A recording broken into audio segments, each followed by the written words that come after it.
Quarterback's key, and the Bills have a pretty darn good one in his prime right now.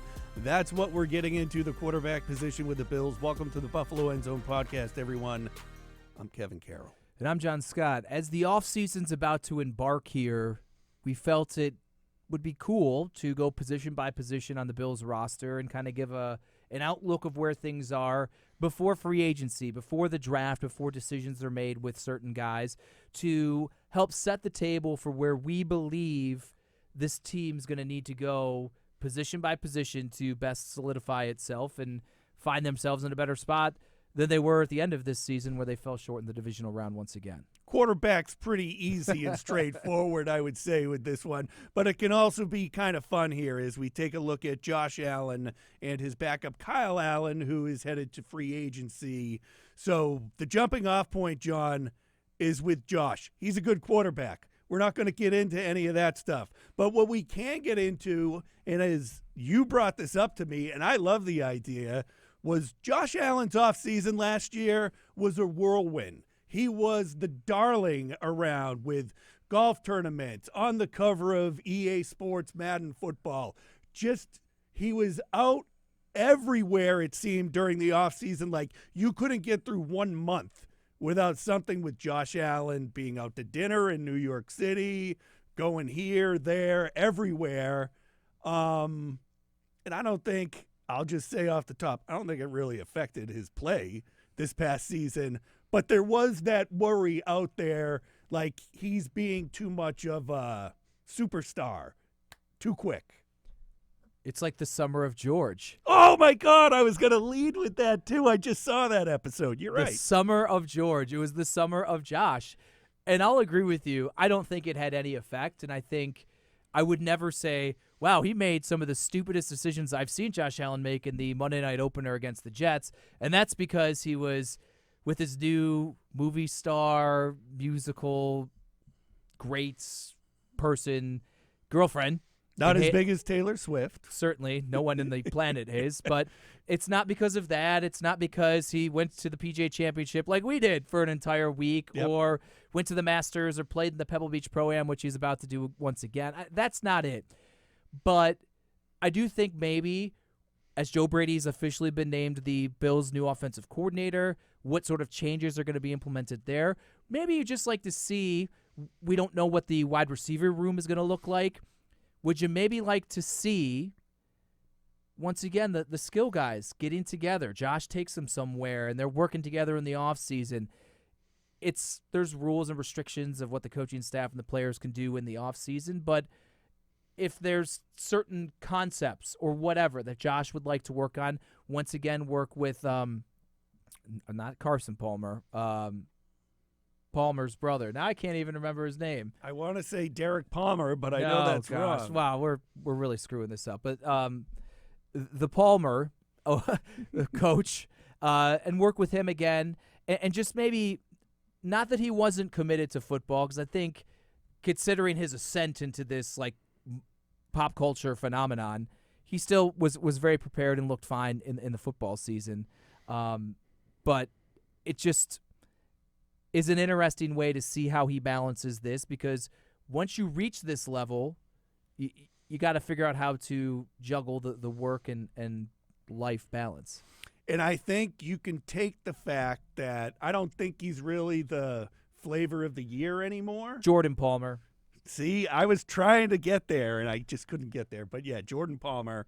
So I don't think there'll be as much demand for Josh Allen's time, but I do think that where this team is at, and the fact that they keep stalling in the divisional round of the playoffs, I think you're right. I think just a little bit more, and I'm not saying you're going to win the Super Bowl if he's not out at some EA Sports event with other NFL stars, or he's not at the Super Bowl making the rounds and shaking hands and doing all that other stuff. The golf stuff, he's good, John. Like on air, when they do the golf stuff with him, like the match, or when he's at the Pebble Beach Pro-Am, he's a guy that they want to go to and hear from just because of his personality. So I'm fine with all that stuff, but I just think that this might be one of those off seasons of,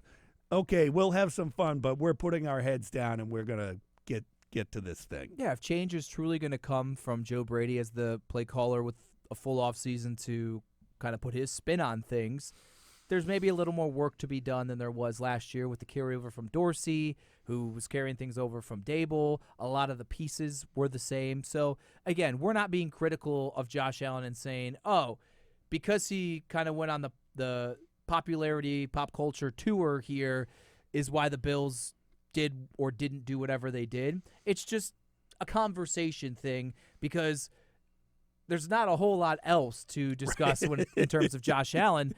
The big thing to discuss, though, is his backup. And the reason we agree that it's such a big talking point is because maybe more so than any year I can remember, there was a litany of injuries to quarterbacks that are the top tier or some of the best quarterbacks, and how it derailed the season for their organization. The Bengals really pop off the page, and they even were winning games that I didn't think that they should be winning. I'm off the top of my head. So Aaron Rodgers, obviously. Right. Very first one. Even if you had low expectations for him, you have to assume he'd be better than Tim Boyle and Zach Wilson were in his absence. Joe Burrow, huge. He dealt with the shoulder injury early. They didn't look good. He seemed to get healthy. They did look good, beat the Bills. Then he goes down again. And yes, Jake Browning was a cool story, as backups can be for like 2 weeks. But there's a reason they're a backup. That's why that ultimately happens. Deshaun Watson, yes, he wasn't great. And Joe Flacco was lightning in a bottle, but lightning ran out against the Houston Texans. Who's C.J. Stroud? That's kind of why they had this down to the wire win to get into the postseason, because Stroud missed some time. Anthony Richardson of the Colts, Gardner Minshew had to come in for them, Trevor Lawrence. Tommy Cutlets. I'm going in order here. Ryan Tannehill. Justin Herbert is another one. They were struggling as it is, but he got hurt. As you mentioned, Daniel Jones got hurt. You saw Jalen Hurts played through injuries, and they invested in Marcus Mariota. Justin Fields, they end up 7-10. They made a run late. He was out for an extended period of time. Kirk Cousins. Right. I forgot about Cousins. As they were really charging towards that, Baker Mayfield dealt with some injuries. Kyler Murray was hurt and then came in the back end. Matthew Stafford got hurt at a period of time. Wow. Obviously, Brock Purdy dealt with some injuries, and that was kind of the midst of their struggles as well. I think Geno Smith even missed some time as well. So you're looking at 2/3 of the league missing their starting quarterbacks, and it actually affected their outcome. With the backup quarterback, like with the Bengals, Jake Browning is never going to be Joe Burrow. So you basically know the minute Joe Burrow's done for the year, the aspirations of winning a Super Bowl are over. Mm-hmm. Yes, I know this Carson Wentz to Nick Foles, and like there's some, the Brady to Belichick, the Brock Purdy off of Jimmy Garoppolo. Yes, maybe. But by and large, if something happens to Josh Allen, the Bills Super Bowl hopes are gone.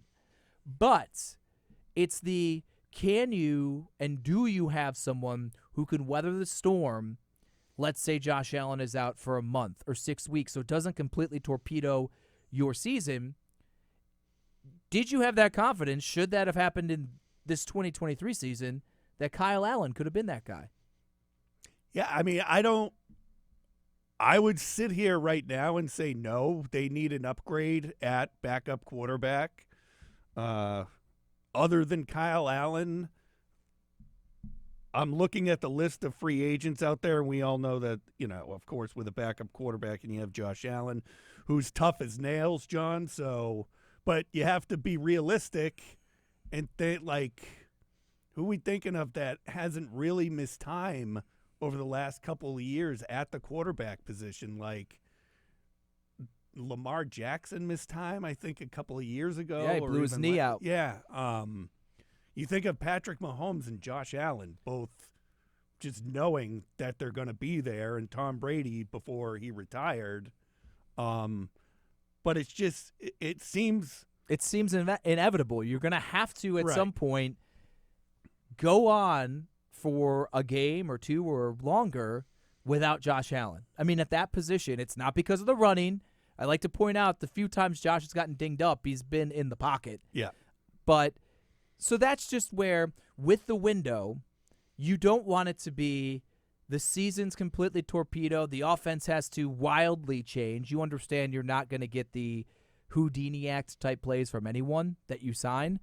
But can you find a Jake Browning? Can you find a Gardner Minshew? Can you find, not Joe Flacco, but you saw these types of players weather the storm, hold down the fort, and put these teams in position without their superstar quarterback for a bit of time to succeed. I mean, shoot, Ryan Fitzpatrick was almost the poster child of this for his entire career. The ability to, hey, we know what Fitz is. It's going to run hot. It's going to run cold, but we can survive with Fitz for an extended period of time. The big talking point, though, is this. I don't know if the Bills have the financial means to invest in the free agent market in terms of a backup quarterback. To me, instead of maybe trying to go and get Carson Wentz, how much is that going to cost you? What about Teddy Bridgewater? Does that inspire confidence in you? Sam Darnold, really good friend with Josh Allen. To me, they probably can only spend like $1 million. So I almost, which this is risky, I feel like you would almost like to pair either a young, cheap guy like a Sam Darnold to just be his backup for years, or ideally, and I think this is what they kind of were hoping would happen with Jake Fromm, right, is you draft and develop this guy. The problem is you don't keep 3 quarterbacks. You'd probably have to either keep 3 quarterbacks or maybe hope that, like Shane Buechele, you can keep them on the practice squad and they don't get plucked while you're developing them. I just feel like instead of having this constant turnstile at the backup position, I think it would be good for the Bills to get someone in there that they can get their coaching staff with and just be like, okay, this is what we know we got.